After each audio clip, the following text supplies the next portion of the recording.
Graça e paz. Eu quero falar hoje sobre a mulher samaritana e o erro que às vezes cometemos quando falamos dessa mulher, a mulher de Samaria. O texto está no Evangelho de João, capítulo 4. É muito conhecido esse texto, essa história da mulher samaritana.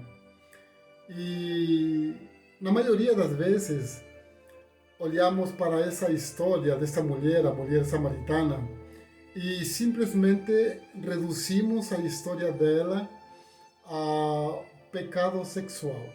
Esta mulher era ou talvez promíscua, ou talvez adúltera, e o que verdadeiramente ou aparentemente a palavra de Deus fala, né? Mas tudo gira em torno de, quando falamos dela, né? Ela teve 5 maridos, e na verdade ela teve. Ela era uma mulher imoral. Era porque Jesus falou, né, que o marido que ela tinha não era dela. Então estava cometendo adultério. Então o problema dela era moral mesmo. E ela vivia em pecado. As nossas falas referentes a ela gira em torno a tudo isso, né? Tinha 5 maridos, era uma mulher imoral, uma mulher que vivia em pecado.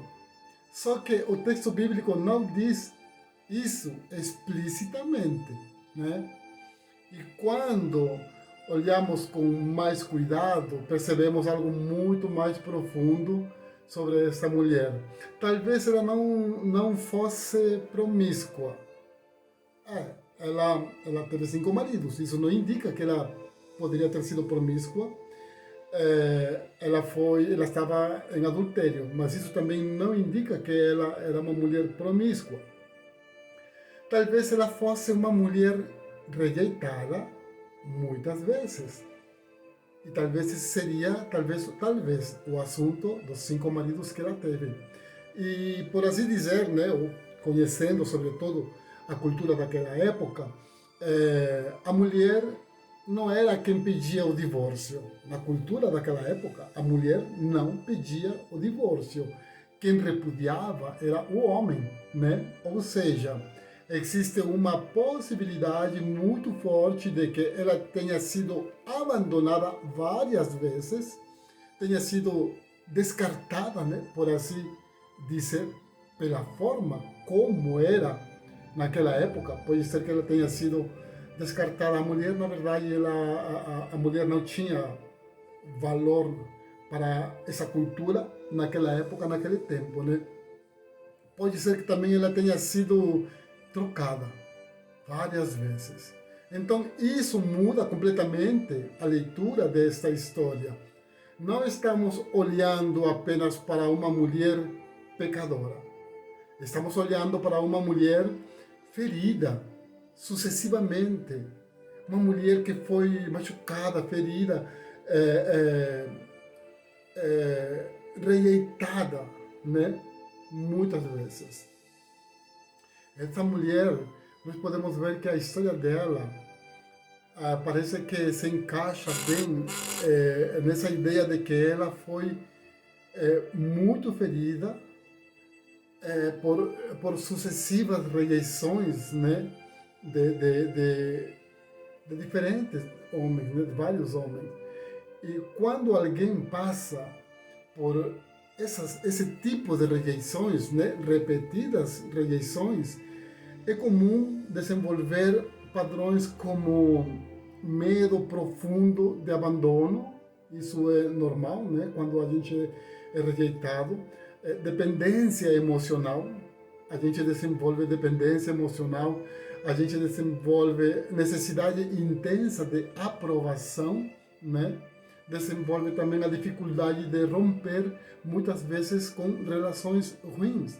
Quando uma pessoa passa por esse tipo de situação, na primeira rejeição que ela tem, fica tão machucada, tão ferida, que logo, quando desenvolve todo esse tipo de dependência, abandono, a pessoa logo passa a uma relação, mesmo que seja ruim, essa pessoa não decide.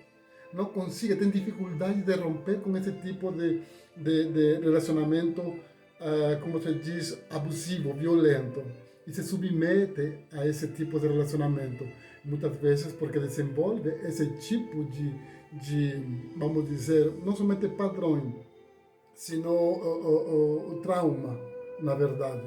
Então, talvez o problema dessa mulher não fosse apenas moral, porque era moral, sim. Era um problema moral que ela tinha.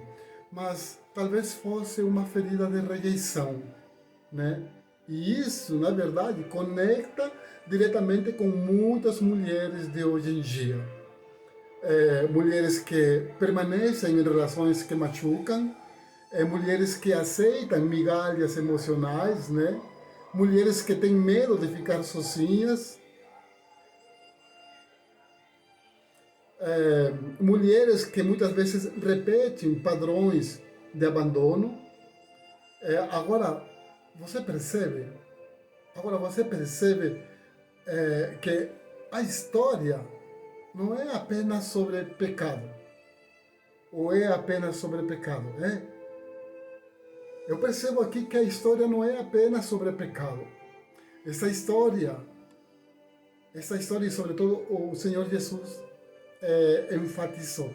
Essa história é sobre sede emocional, é sobre sede de salvação, é sobre sede de transformação, é sobre sede de uma vida nova, dar um basta, um chega a uma vida, vamos dizer, não de sofrimento, mas uma vida de rejeição, uma vida de traumas emocionais. Então, observemos aqui algo muito importante. Eu não estou dizendo que esta mulher não tinha pecado, não estou dizendo que esta mulher, eu não estou falando que não havia pecado na história dela, não, eu não estou falando isso. O que eu estou aqui propondo para todos nós é olhar também para a dor, o sofrimento por trás das escolhas. Talvez essa mulher tenha escolhido, né, esse tipo de sofrimento, né, na história dela por causa desse trauma de rejeição, repetidas rejeições, né? E muitas vezes nós tentamos saciar a nossa sede emocional que muitas vezes nós temos em lugares errados, né?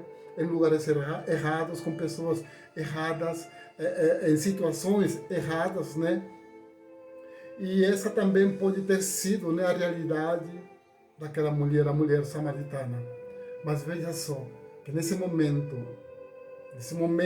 difícil dela, com esses traumas por rejeição, essa mulher que estava sofrendo não somente por ter tido, né, uma vida imoral, essa mulher estava sofrendo por rejeição, e não somente rejeição no sentido emocional, por maridos, né? Rejeitada pela sociedade, porque essa mulher também por escolha, ela ia num momento em que a pegar água, né, do poço de Jacó, ela ia num momento em que ninguém ia, em um momento, num horário inusual, né? Então, mas o Senhor Jesus já tinha preparado esse momento para ela. E o Senhor Jesus oferece para ela essa água da vida, essa água da salvação, que tão somente Jesus pode oferecer. É por isso que eu te digo hoje, diante de tudo isso, você talvez está enfrentando uma situação parecida. O Senhor Jesus quer saciar essa sede. O Senhor Jesus quer acabar com esse tipo de traumas emocionais. Você mulher, você homem também, seja quem for. O Senhor Jesus está aqui para nos abraçar, para nos curar, para nos transformar, para curar as nossas emoções. Amém? O Senhor Jesus está esperando-nos de braços abertos. Medite nessa palavra, fique com essa palavra e até uma nova oportunidade. E Deus os abençoe. Um abraço e até outra oportunidade. Amém?